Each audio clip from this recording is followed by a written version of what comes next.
Hey guys, this is chapter 5 decision making of SCMPE। ये एक only video है इस चैप्टर की। There are no parts. Okay, so जो भी इस वीडियो में या मेरी किसी भी वीडियो में नोट्स दिखाए गए हैं वो अवेलेबल हैं हार्ड कॉपी उसकी। अगर आपको वो बाय करनी है तो you can WhatsApp me on 8287712032। I repeat my number 8287712032। The notes are available at very nominal prices and also I bet अगर आप उन नोट्स के साथ इन वीडियोस को पढ़ेंगे तो आप 50 to 60 मार्क्स की थ्योरी जो कि SCMP में आती है उसके सारे कीवर्ड्स आपको याद हो जाएंगे, सारे कॉन्सेप्ट्स आपको याद हो जाएंगे। आप एज इट इज़ SM के नोट्स वहाँ पर लिख पाएंगे, SM की थ्योरी वहाँ पर लिख पाएंगे। That is my belief. Okay, let's start with this chapter. So basically इस चैप्टर में ना कोई थ्योरी नहीं है, एज एन प्रैक्टिकल थ्योरी है, which means let me explain you.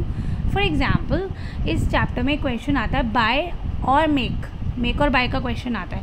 तो आपको क्या करना है, अगर आप मेक और बाय का क्वेश्चन आता है ना तो आप पहले प्रैक्टिकल क्वेश्चन सॉल्व कर देना, उसके बाद ना मेक और बाय की थ्योरी लिख देना नीचे, चाहे पूछी हो चाहे नहीं पूछी हो। I repeat my words, these are very important words. चाहे पूछी हो चाहे नहीं पूछी हो, अगर मेक और बाय का क्वेश्चन आता है तो आपको मेक और बाय की थ्योरी भी लिखनी है। वैसे ही अगर आउटसोर्सिंग का क्वेश्चन आता है तो आपको आउटसोर्सिंग की थ्योरी लिखनी है। फॉर एग्जाम्पल मतलब इस चैप्टर में जो आपको मैं आगे थ्योरी लिखवा रही हूँ, जो लर्न करवा रही हूँ, वो अगर उसके प्रैक्टिकल क्वेश्चंस आते हैं तो वो थ्योरी उसके साथ लिखनी है आपको। Okay, so the first question is factors to be considered while accepting special price order.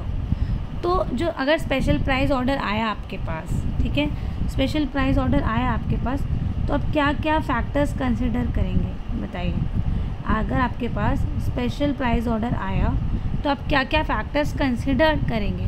तो इसका कोड है कि स्पेशल प्राइस एक्सेप्ट करी तूने क्योंकि बायसनेस, मतलब कि आप किसी को बोल रहे हो कि यार तूने स्पेशल प्राइस ऑर्डर एक्सेप्ट कर लिया क्योंकि तूने बायसनेस, बताओ क्योंकि तूने बायसनेस। तो BIAS is the code word कि स्पेशल प्राइस तूने एक्सेप्ट कर ली, इसलिए तूने क्या किया, तूने बायस किया। तूने क्या किया, बायस किया। B से है बायर्स क्रेडिट वर्दीनेस, I से है इंडस्ट्री एनालिसिस, A से है additional terms and conditions and S से है स्टैट्यूटरी कंप्लायंसेस। विच मीन्स कि पहले हम क्या करेंगे, हमारे पास एक ऑर्डर आया, हमने ना बायर्स की क्रेडिट वर्दीनेस भी देखनी है। हमने ऑर्डर एक्सेप्ट कर लिया, पता ही नहीं कि बायर मतलब ले पाएगा नहीं ले पाएगा, या लेगा या नहीं लेगा, तो उसकी प्रॉपर असेसमेंट करो, लेटर ऑफ क्रेडिट ले लो, ठीक है, या फिर 100% एडवांस ले लो बायर से कि भाई आपने अगर प्रोडक्ट बना भी दिया तो आपका वेस्ट ना जाए, इसलिए आप क्या ले लो, 100% एडवांस ले लो, ठीक है। फिर है इंडस्ट्री एनालिसिस, तो उसके लिए आप पोर्टर 5 फोर्सेस एनालिसिस करो, या और क्या कर सकते हो आप, और current and future demand of product देख सकते हो। ओके, कि आपके इंडस्ट्री में आपकी जो प्रोडक्ट है उसकी कितनी करंट या फिर फ्यूचर डिमांड है। उसके बाद एडिशनल टर्म्स एंड कंडीशंस में आप एक तो डिलीवरी देख लो कैसे करोगे, और अदर टर्म्स एंड कंडीशंस भी देख सकते हैं आप। फॉर एग्जांपल बैंक चार्जेस वगैरह वो आप देख सकते हैं कि कितना लगेगा। उसके बाद है स्टैट्यूटरी कॉम्प्लायंसेस, इसमें क्या है, इसमें हम डॉक्यूमेंटेशन एक्सपोर्ट मतलब करेंगे, मेंटेन करेंगे। अगर एक्सपोर्ट ऑर्डर है तो आप फॉरेन लॉज भी देखेंगे और पेनल्टी भी देखेंगे फॉर नॉन कंप्लायंसेस। तो इसका कोड क्या था, इसका कोड था कि अगर स्पेशल प्राइस एक्सेप्ट करी तूने तो क्योंकि बायसनेस मतलब स्पेशल प्राइस एक्सेप्ट करके आपने बायसनेस क्यों की, वो इसका कोड है। नेक्स्ट क्वेश्चन है factors to be considered in make और बाय डिसीजन, कि आपको बनाना है या फिर आपको बाय करना है, उसके लिए आपको क्या क्या फैक्टर्स कंसिडर करने हैं। तो इसका कोड है FQ कार्ड को बाय करें या मेक करें। आपको एक कार्ड बनाना है, FQ कार्ड, आपके कार्ड का नाम है FQ कार्ड। तो आपको समझ नहीं आ रहा कि वो बाय करें या बनाएं, बाय करें या मेक करें, बाय करें या मेक करें। एक कार्ड है FQ कार्ड, वो आपको समझ नहीं आ रहा कि आप बाय करेंगे या आप बनाएंगे, वो आपको समझ नहीं आ रहा है कि आप बाय करेंगे या बनाएंगे। तो उसका कोड क्या है, एफ क्यू कार्ड को बाय करें या मेक करें, बाय करें या मेक करें। क्या कोड है? एफ क्यू कार्ड को बाय करें या मेक करें, बाय करें या मेक करें। Okay, so F Q card, what is F Q card? So F से है फाइनेंशियल स्टेबिलिटी देखो सप्लायर की, मतलब कि आप अगर बाय करते हैं तो आप देख लो कि सप्लायर आपको दे पाएगा या नहीं। क्वालिटी ऑफ गुड्स देख लो कि जब हम बाय करते हैं तब कैसी क्वालिटी आती है, या तो जब हम ख़रीदते हैं तो कैसी क्वालिटी आती है, या जब हम बनाते हैं तो कैसी क्वालिटी आती है। Confidentiality of process, so basically अगर कॉन्फिडेंशियल है तो आप बाय नहीं कर सकते, आपको बनाना ही पड़ेगा। ऑल्टरनेटिव यूज़ ऑफ कैपेसिटी, अगर आप बाय करते हैं तो आप जो आपके पास कैपेसिटी आइडल है उसका क्या करेंगी वो देखना पड़ेगा। Availability of labour and infrastructure for manufacturing, अगर आप उसको बनाते हैं, अगर आप मेक करते हैं, अगर आप डिसाइड करते हैं कि हम तो प्रोडक्ट बनाएंगे, तो क्या आपके पास लेबर और इंफ्रास्ट्रक्चर है उतना? फिर है रिलायबिलिटी ऑफ सप्लायर, क्या सप्लायर रिलायबल है? ऊपर था फाइनेंशियल स्टेबिलिटी कितनी है सप्लायर की, नीचे है कि क्या सप्लायर रिलायबल है, क्या वो क्वालिटी और टाइमली डिलीवरी कर पाएगा, विद क्वालिटी टाइमली डिलीवरी कर पाएगा या नहीं। उसके बाद है डिमांड रेगुलरिटी ऑफ प्रोडक्ट, मतलब जिस प्रोडक्ट की ज़्यादा डिमांड नहीं है ना उसको हम बाहर से ले लो, उसको पूरा टाइम तो बनाने की ज़रूरत है नहीं, तो थोड़े टाइम के लिए उसको बनाने का क्या फ़ायदा, उसको बाहर से ले लो। ठीक है, डिमांड रेगुलरिटी ऑफ प्रोडक्ट, तो इसका क्या है? FQCARD, ए 2 टाइम्स है, FQCARD, F Q card. Okay, next question है factors to be considered in continue और डिसकंटिन्यू डिसीजन। ठीक है, सो क्या होता है कि ना अभी हमारा एक बिज़नेस है बहुत बड़ा सा, ठीक है, उसका एक सेगमेंट है, या फिर बोलो कि 3 बिज़नेस है, तो एक बिज़नेस को हमें समझ नहीं आ रहा कि हम बंद करें या नहीं करें, कि हम कंटिन्यू करें उस बिज़नेस को नहीं करें, या फिर उस सेगमेंट को कंटिन्यू करें या नहीं करें, वो हमें समझ नहीं आ रहा है। तो इसका कोड है कंटिन्यू करो, डिसकंटिन्यू करो, बार बार AC सेट करो। क्या फॉर एग्जांपल क्या होता है ना, कई लोगों को ज़्यादा ठंड लगती है, कई लोगों को कम ठंड लगती है, तो क्या होता है अगर एक ज़्यादा ठंड और एक कम ठंड वाला साथ में सो जाते हैं, ठीक है, मतलब एक बेड पे या एक रूम में, तो कभी एक जना तो ऑन करता है, एक जना ऑफ़ करता है AC, तो एक जना क्या करता है? कंटिन्यू करता है AC को, एक जना क्या करता है? डिसकंटिन्यू करता है AC को। दोनों मिलके क्या करते हैं? AC सेट करते हैं। क्या करते हैं? AC सेट करते हैं। तो कंटिन्यू करो, डिसकंटिन्यू करो, बार बार AC सेट करो, कंटिन्यू करो, डिसकंटिन्यू करो, बार बार AC सेट करो।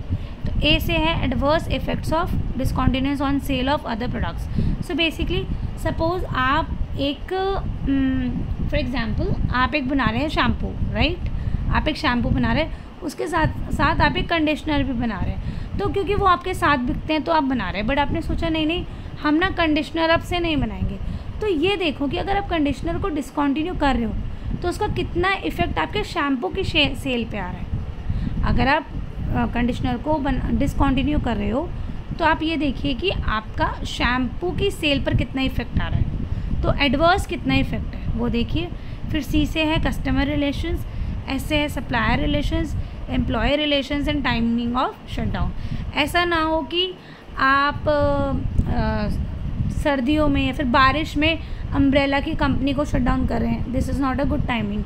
तो टाइमिंग देखिए। उसके बाद कस्टमर्स के साथ रिलेशनशिप्स देखिए कि अगर आपके कस्टमर्स को दोनों साथ लेना पसंद है, शैम्पू और मास्क, तो आपको वो कंसिडर करना चाहिए।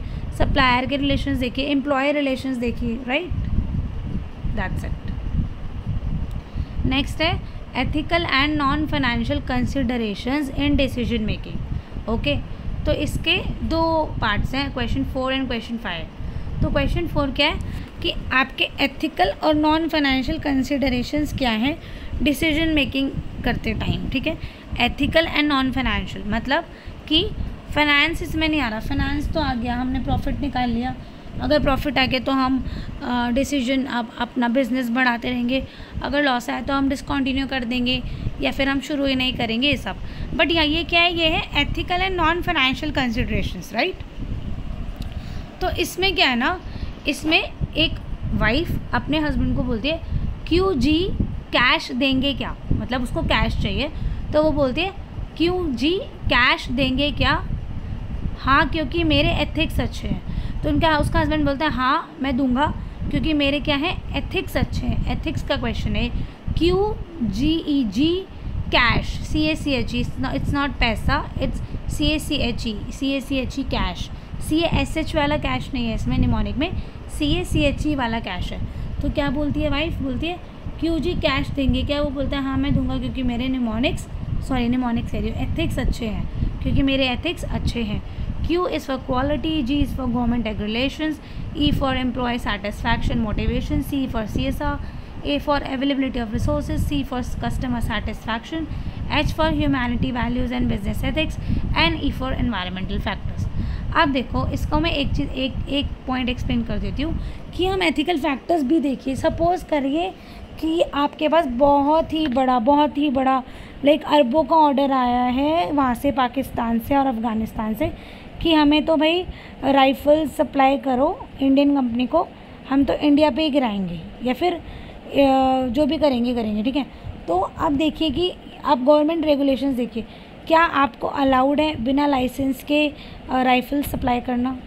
चाहे आपका फाइनेंशियली बहुत प्रॉफिट हो रहा है, नो प्रॉब्लम, पर क्या आप एथिकल और नॉन फाइनेंशियल फैक्टर्स भी कंसिडर करना चाहेंगे? यस, आप करना चाहेंगे। इसलिए ये जो क्वेश्चंस होते हैं इसमें अगर आपको क्वेश्चन आता है फाइनेंशियली बताइए, और फिर आप नॉन फाइनेंशियली भी ये लिख के आइए कि हम we will also consider these factors non financially as it will affect our operations et cetera. Okay, so क्या QG कैश देंगे क्या? ओके, नेक्स्ट क्वेश्चन है जो कि इसका कॉन्टीन्यूटी में ही है कि अगर आपने फैक्टर्स कंसिडर किए, कौन से फैक्टर्स?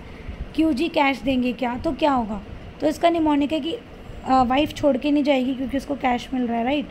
किसी के सामने बुराई नहीं करेगी आपकी, डिवोर्स नहीं देगी और खुश रहेगी। क्या छोड़ के नहीं जाएगी, बुराई नहीं करेगी, डिवोर्स नहीं देगी, खुश रहेगी। छोड़कर नहीं जाएगी, किसी के सामने बुराई नहीं करेगी, डिवोर्स नहीं देगी और खुश रहेगी। छोड़कर नहीं जाएगी, किसी के सामने बुराई नहीं करेगी, डिवोर्स नहीं देगी और खुश रहेगी। क्या कि ensures profitability and sustainability in long term. छोड़ के नहीं जाएगी मतलब सस्टेनेबल रहेगा, लॉन्ग रन में रहेगी। ओके, फिर किसी के सामने बुराई नहीं करेगी, बैड पब्लिसिटी नहीं होगी और आपकी इमेज, ब्रांड इमेज प्रोटेक्टेड रहेगी। डाइवोर्स नहीं देगी मतलब लीगल एक्शंस नहीं होंगे, एंड खुश रहेगी मतलब कि एथिकल ऑपरेटिंग एनवायरनमेंट रहेगा, वेल बीइंग ऑफ एम्प्लॉयज़ को, मतलब एम्प्लॉयज़ खुश रहेंगे तो वाइफ भी खुश रहेगी। दैट्स इट, इतना ही है इस वाले वीडियो में। आपका पूरा चैप्टर 5 ख़त्म हो चुका है, ठीक है। चैप्टर 5 की थ्योरी इतनी है, ये वैसे भी प्रैक्टिकल थ्योरी है।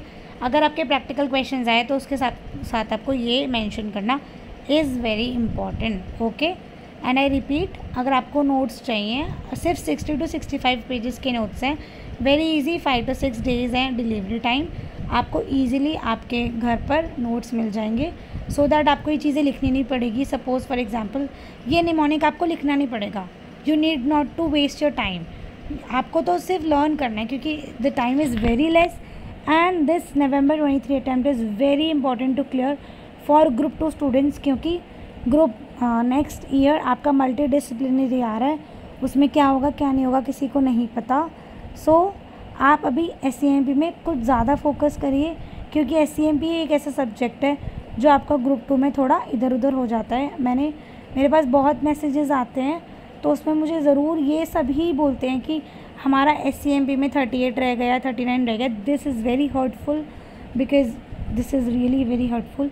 तो आप अगर नोट्स बाय करना चाहें तो आप कर सकते हैं। I repeat my number, please WhatsApp me on 8287712032।